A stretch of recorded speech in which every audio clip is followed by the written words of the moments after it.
kung aakalain mo, kung isipin mo, pag narinig mo siya, akala mo siya gutom.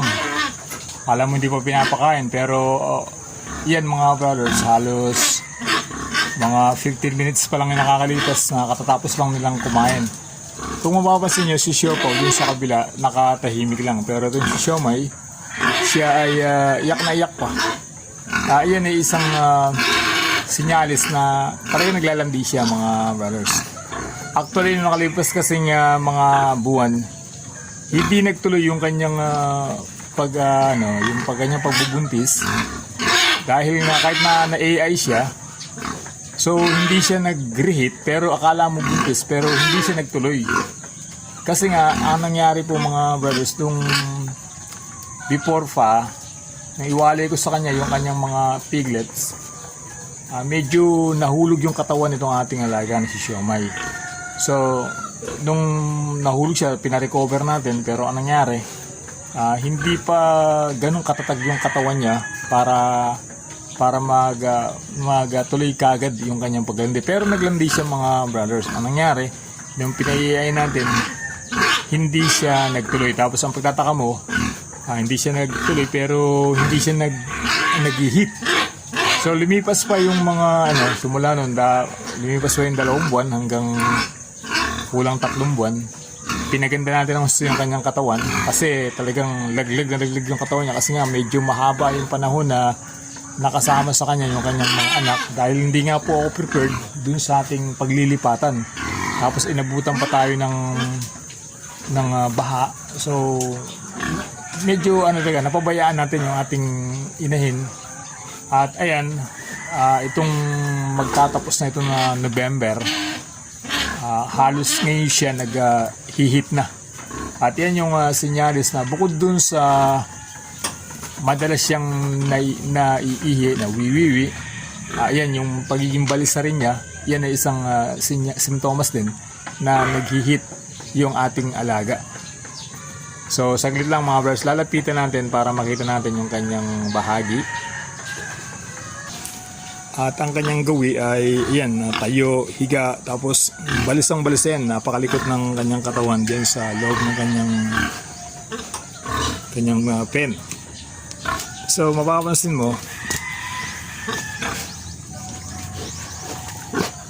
siguro mula kanina nang pakainin ko sila, 2 or 3 beses siyang nawiwi mga brothers. At mula kahapon at nung nakaraan pa, siguro pa mga 3 days na ngayon, talagang siya, yan po, nakita nyo, namamaga yung kanyang bahagi.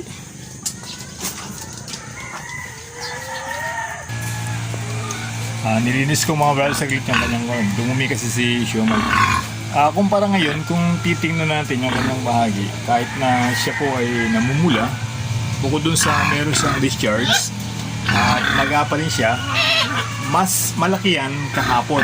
Kaya nga po eksakto ngayon, pwede na siyang ipa-AI ngayong araw na to o hanggang bukas yung pinakamatagal para makuha natin talaga yung tamang pag-hit itong ating alagang si Siomay.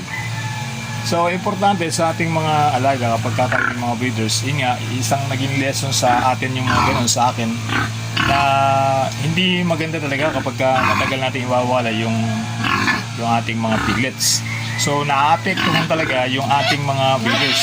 Pabor doon sa mga piglets kasi kumakain sila tapos dumideti pa sila sa nanay nila, pero ang kawawa dyan yung mga inahin natin. So naaapektuhan yung susunod ng mga paglandi, kaya maintain natin dapat talaga in 30 to 35 days wala na yung ating mga piglets dun sa ating mga inahin. Pero kailangan sanay na silang kumain po mga brothers para walang winning lag para dun sa ating mga piglets. So yun lang mga brothers, kung makikita nyo, kasi nyo, meron ding, ayan, tignan nyo po mga brothers, may discharge itong ating alaga na si Siomay. Kaya tatawag tayo sa mga technician para magpa-schedule tayo ng ating AI, artificial insemination, para dito sa ating alaga ni si Siomay. So yun lang mga brothers, maraming salamat sa inyo at magandang umaga po. Usually mga brothers, kung talagang papansinin natin lagi ang ating mga alaga, mas malakas yung mapansin natin sila kapag sila ay naghihit yung umaga talaga. Mga 5:30, 6 hanggang 7 and mas napansin-pansin po na talagang yung kanilang reaction kapag sila ay naglalandi. Kaya katulad po yan, isipin mo, hindi pa kumakain. Pero pag may tao dito sa kulungan niya, medyo tumatahimik yan. Pero kapag lumayo ka, maingay. Lalo nga po kagabi, mga brothers, talagang hindi ko alam kung, sabi ko nga dun sa aking mga asuman, nagugutom ba o ano. Kaya yun po, naghihit kasi. Kaya yun isang ano din. Pero hindi pare-parehas yung mga breeders sa kanilang paglalandi. Meron namang tahimik, hindi alangganang kumain, meron namang ganyan. At meron namang balisa, iba-iba po yan. Pero itong sa sitwasyon maingay siya. Pero mas better itong ganitong lasing paglalandi kasi madaling natin ma-determine yung kanyang pag-hit. Sana naman na makuha natin for second time kahit na nasayang yung una nating pagkaka-artificial insemination sa kanya dahil nga nalaglag yung nahulog yung kanyang pangangatawan. So sana dito sa time na to makuha na natin yung 100% na magtuloy yung ating gagawin sa kanya na pag-artificial insemination. Salamat po sa inyo mga brothers at magandang umaga po. Subscribe po yung ating channel. My brother is not a pig. At marami na tayong pag-usapan po patungkol sa pag-alaga po ng ating mga alagang baboy. Po sa ating po. Salamat po. God bless mga brothers.